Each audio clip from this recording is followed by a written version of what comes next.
Duniya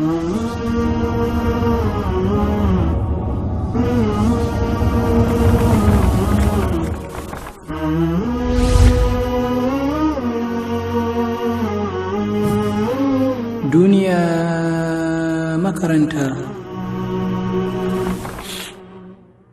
Idan kwalba ta fashe, za a ji kukan fashewarta ne sau ɗaya, amma za a taka ta sau 10.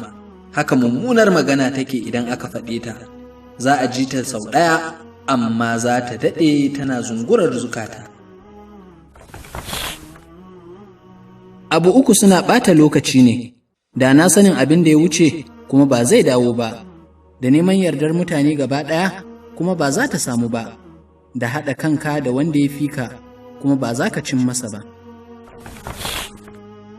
Tuntuɓen harshe ya fi tuntuɓen ƙafa zafi, na ƙafa saurin warkewa yake yi, na harshe kuwa illanta mutum yake har ƙarshen rayuwarsa.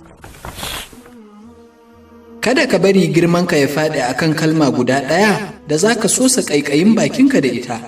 Kada ka bari tuntuɓe guda ɗaya ya zubar maka da mutunci. Idan kana cikin jira, lokaci zai yi tsawo. Idan kana jin tsoro, lokaci zai yi sauri. Idan kana ciwo, lokaci zai yi nauyi. Idan kana cikin nishaɗi, lokaci zai gajarta. Lokaci da yanayi a tare suke tafiya. Abu uku ba su amfani idan aka rasa abu uku: rayuwa idan babu lafiya, da kuɗi idan ba a kyauta, da magana idan ba aiki.